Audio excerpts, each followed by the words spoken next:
আমার বয়সটাও যে যখন 60 পার হয়ে যাবে, 70, 75, 80 এই টাইমে যদি আমি বেঁচে থাকি, তা আমার অবস্থাটা কী হবে ওইটা কিন্তু আমি তখন চিন্তা করি না। যে আমাকেও তো আমার ছেলেরা ওই বৃদ্ধাশ্রমে দিয়ে আসবে, আমার মেয়েরা দিয়ে আসবে, কেন তুমি আমার দাদা দাদিকে তো ওখানে রেখে আসছিলা, তো এখন তোমরাও ওইখানে থাকো। যখন আমি একটু অবচেতন মনে বা নিজের প্রতি একটা ভাবনা থেকে ভাববো যে ওই জায়গাতে যদি আমাকে পাঠায় আমার সন্তান, আমার নাতিরা, তখন কেমন লাগবে, আমি কি নিতে পারবো? আসসালামু আলাইকুম। ওয়ালাইকুম আসসালাম রহমতুল্লাহ বারাকাত। ভাইয়া, আমরা আসছি association for save the parents থেকে। আপনি একটু আপনার পরিচয় দেবেন প্লিজ। ধন্যবাদ আপনাকে। আমি মোহাম্মদ মহসিন হোসেন, আমি একজন সাংবাদিক। BanglaNews24.com-এ দীর্ঘদিন সাংবাদিকতা করেছি। বর্তমানে আমি ভয়েস অফ এশিয়া নামে একটি ইংরেজি পত্রিকায় কাজ করি এবং আমি এই জাতীয় প্রেস ক্লাবের মেম্বার। একই সঙ্গে আমি ঢাকা রিপোর্টার্স ইউনিটির মেম্বার এবং সেখানকার সাবেক প্রশিক্ষণ ও গবেষণা সম্পাদক। এছাড়া আমি আরও একটি সংগঠনের সেক্রেটারি, এটি পলিটিক্যাল রিপোর্টার্স ফোরাম, যারা ঢাকা শহরে পলিটিক্যাল বিটে যারা রিপোর্ট করে তাদের সংগঠন, সেই সংগঠনে আমি সেক্রেটারি হিসেবে আছি। তো আপনি যে বিষয়টা এখানে উত্থাপন করলেন যে এই যে সেভ দ্য প্যারেন্টস, এটা একটি ভিন্নধর্মী একটি আপনার চিন্তাভাবনা, এজন্য আপনাকে অনেক ধন্যবাদ। কারণ আমরা সবাই মা বাবার সন্তান। পৃথিবীতে জন্ম নিতে হলে তার অবশ্যই মা বাবা থাকতে হবে।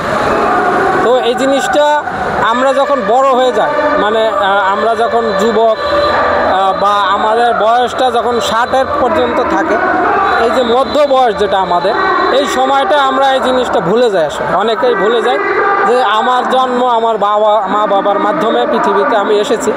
কিন্তু আমরা যখন বিয়ে শাদী করি, আমাদের সন্তান হয়, তখন আমরা আর মা বাবার প্রতি আমাদের গুরুত্ব থাকে না, তখন আমাদের গুরুত্বটা চলে যায় স্ত্রী সন্তানের প্রতি।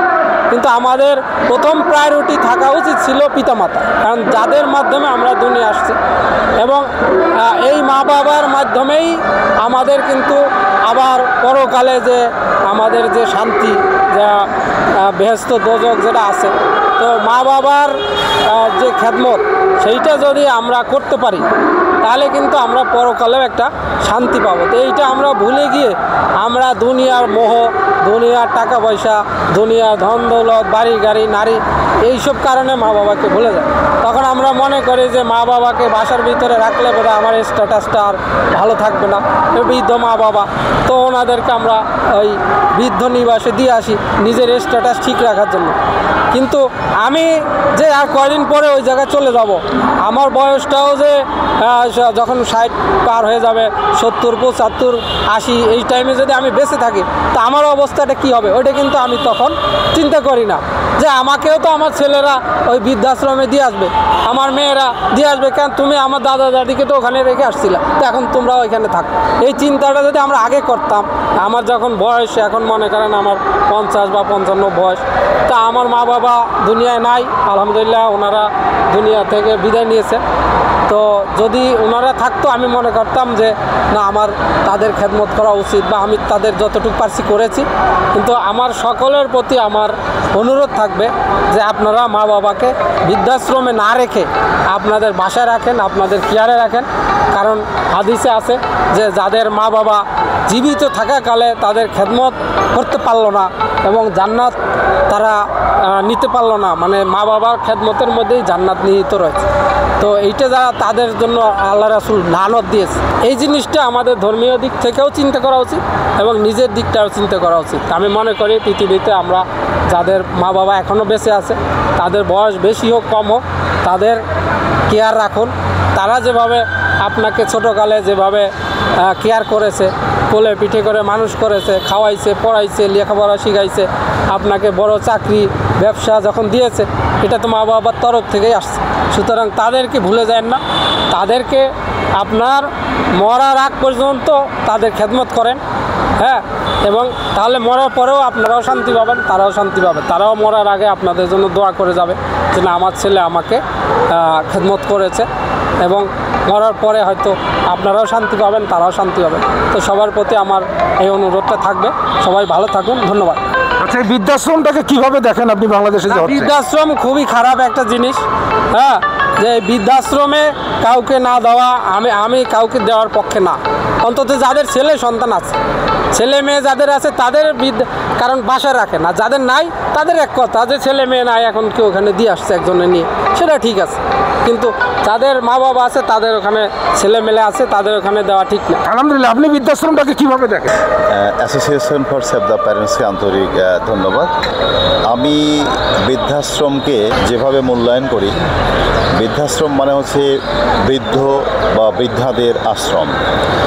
তো বৃদ্ধ এবং বৃদ্ধা যারা হন, তাদের তো যুবক এবং সুঠামদেহী সন্তানরা থাকার কথা, নাতি নাতনি থাকবে, সন্তান ছেলে মেয়ে সবাই থাকবে।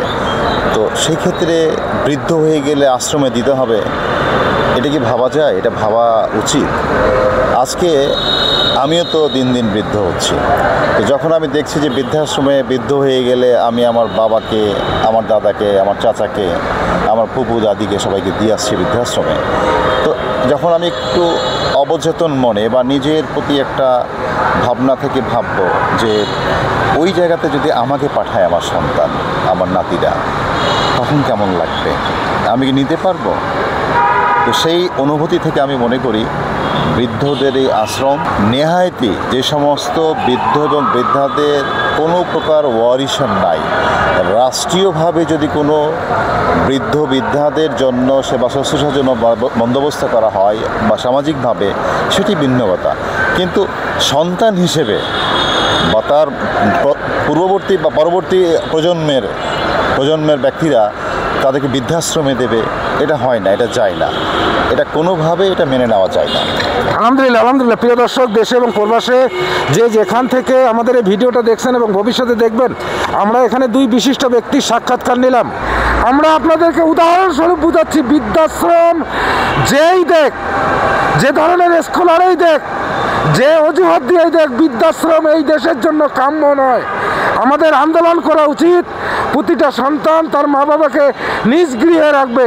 আমার সোনার বাংলায় আর কোনো মা বাবা যেন বৃদ্ধাশ্রমে না যায়। বিদায় নিলাম। আসসালামু আলাইকুম ওয়া রাহমাতুল্লাহ।